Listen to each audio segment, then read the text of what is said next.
ರಾಜ್ಯದ ಬಡ ಹೆಣ್ಣು ಮಕ್ಕಳ ಬಾಳಿಗೆ ಬೆಳಕಾಗುವ ಉದ್ದೇಶದಿಂದ ಬಿಎಸ್ ಯಡಿಯೂರಪ್ಪನವರು ಮೊದಲ ಬಾರಿ ಮುಖ್ಯಮಂತ್ರಿಯಾಗಿದ್ದ ವೇಳೆ ಭಾಗ್ಯಲಕ್ಷ್ಮಿ ಯೋಜನೆ ಜಾರಿಗೊಳಿಸಿದರು. ಭಾಗ್ಯಲಕ್ಷ್ಮಿ ಬಾಂಡ್ ಹಣ ಫಲಾನುಭವಿಗಳಿಗೆ ಪಡೆಯಲು ರಾಜ್ಯ ಸರ್ಕಾರವು ಹಲವು ಕಠಿಣ ತಾಂತ್ರಿಕ ಷರತ್ತುಗಳ ದಾಖಲೆ ನೀಡುವಂತೆ ಫಲಾನುಭವಿಗಳಿಗೆ ಮಹಿಳಾ ಮತ್ತು ಮಕ್ಕಳ ಕಲ್ಯಾಣ ಇಲಾಖೆ ಮೂಲಕ ಹೇಳಿದೆ. ಬಾಂಡ್ ಅವಧಿ ಪೂರ್ಣಗೊಂಡರೂ ಹಲವು ಫಲಾನುಭವಿಗಳಿಗೆ ಇನ್ನೂ ಹಣ ದೊರೆತಿಲ್ಲ. ದಾಖಲೆಗಾಗಿ ಕೋರ್ಟ್, ತಹಶೀಲ್ದಾರ್ ಕಚೇರಿ ಅಲೆದಾಡುತ್ತಿದ್ದಾರೆ. ದಾಖಲಾತಿಯಲ್ಲಿ ಜನ್ಮ ದಿನಾಂಕ ಇದ್ರೂ ಇಲಾಖೆಯವರು ತಹಶೀಲ್ದಾರ್ ಅವರು ನೀಡುವ ಜನ್ಮ ದಾಖಲೆ ಕೇಳ್ತಿದ್ದಾರೆ. ಹೀಗಾಗಿ ಭಾಗ್ಯಲಕ್ಷ್ಮಿ ಬಾಂಡ್ ಹಣ ಪಡೆಯಲು ಫಲಾನುಭವಿಗಳು ತೊಂದರೆ ಅನುಭವಿಸ್ತಾ ಇದ್ದಾರೆ. ಸರ್ಕಾರ ನಿಯಮ ಬದಲಾವಣೆ ಮಾಡಿ ಶಾಲಾ ದಾಖಲಾತಿಯಲ್ಲಿನ ಜನ್ಮ ದಾಖಲೆ ಪಡೆದು ಬಾಂಡ್ ಹಣ ಜಮಾ ಮಾಡಬೇಕು, ಅಲೆದಾಡುವುದನ್ನು ತಪ್ಪಿಸಬೇಕು ಅಂತ ಫಲಾನುಭವಿಗಳ ಆಗ್ರಹವಾಗಿದೆ. ಈ ಕುರಿತು ಮಾತನಾಡಿದ ಇಂಡಿ ಸಿಡಿಪಿಒ ಗೀತಾ ಗುತ್ತರಗಿಮಠ, ಈ ಸಮಸ್ಯೆ ಮೇಲಾಧಿಕಾರಿಗಳ ಗಮನಕ್ಕೆ ತರಲಾಗುವುದು ಅಂತ ಹೇಳಿದರು.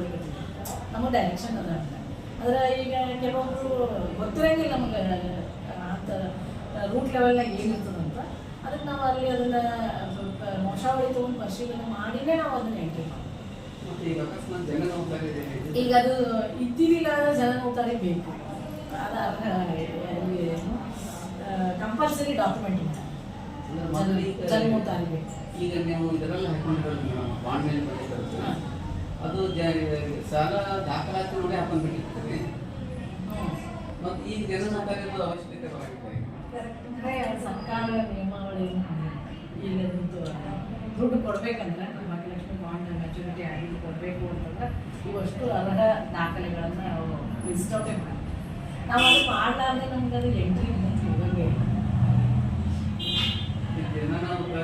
ಈ ಜನನೋಂದಾರಿ ಏನಾರ ವ್ಯತ್ಯಾಸ ಇತ್ತು ಅಂತಂದ್ರೆ ಅದನ್ನ ನಾವು ತಗೊಂಡೋಗಿ ಜನನೋಂದಾರಿ ಇಲ್ಲ ಅಂದ್ರೆ ಈಗ ಜನ ಕೊಟ್ಟೆ ಹೋಗ್ಬೇಕಾಗ್ತದೆ.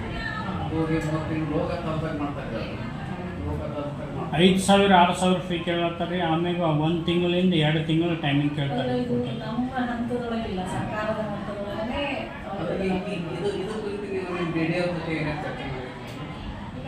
ಈಗ ನೀವು ಹೇಳಿದ್ದಾರೆ ಚರ್ಚೆ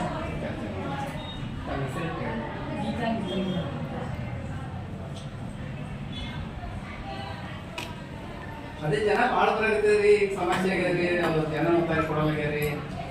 ಕೆಲವು ಕಡೆ ಏನಾಗ್ಯದ ಮೇಡಮ್, ಅಂಗನವಾಡಿ ಅವರು ಇದು ಡೇಟ್ ಮಾಡ್ಕೊಂತಾರೆ. ಆಮೇಲೆ ಸ್ಕೂಲ್ದವರು ತಮ್ಮ ಬೇಕಾದಂಗೆ ಡೇಟ್ ಮಾಡ್ಕೊಂಡ್ಬಿಟ್ಟಾರೆ. ವ್ಯತ್ಯಾಸ ಆಗ್ಯಾವಂತ ನಮ್ಗೆ ಗಮನಕ್ಕೆ ಬಂದದ.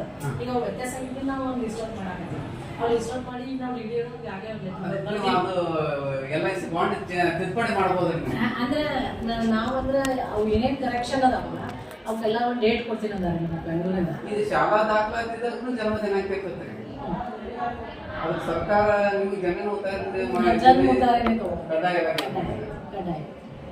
ಈಗ ಅದರ ಫಲಾನುಭವಿಗಳು ನಿಮ್ಮ ಕಡೆ ತಗೊಳ್ಳೋದು ಆಗಂಗಿಲ್ಲ. ಮತ್ತೆ 5,000 6,000 ಕೊಟ್ಟು ಇಟ್ಕೊಂಡು ಅಲ್ಲ, ಇದ್ರ ಬಗ್ಗೆ ಚರ್ಚೆ ಮಾಡ್ತೀವಿ ನಾವು. ನಿರ್ದೇಶಕರು ಬಿಸಿ ತಗೋತಿರ್ತಾರೆ. ಅವಾಗ ಈ ಜನ್ಮ ದಾಖಲೆ ಸ್ವಲ್ಪ ಇದು ಜನ್ಮ ಉದಾರಿ ಇರಲಿಲ್ಲ ಅಂತಂದ್ರೆ ಈ ಥರ ತೊಂದರೆ ಆಗತ್ತೆ ಸಾರ್ವಜನಿಕರಿಗೆ ನಡೀತದೇನೆ ಕೇಳ್ತೀವಿ. ಅದು ಏನಾದ್ರು ನಮ್ಗೆ ಆಪ್ಷನ್ ಆಗಿ ಕೊಟ್ಟರು ಮಾಡಕ್ಕೆ. ಆಮೇಲೆ ಇನ್ನೊಂದ್ರಿ, ಮೊದಲ ಈ ಭಾಗ್ಯಲಕ್ಷ್ಮಿ ಮಾಡತ್ನಾಗ 2 ಮಕ್ಕಳು ಇರ್ತಾರೆ. ಆಮೇಲೆ ಹಿಂದೆಗಡೆ 3 ಮಕ್ಕಳು ಅವ್ರು ಇನ್ಎಲಿಜಿಬಲ್ ಗೈಡ್ಲೈನ್ ಹಂಗೈತೆ.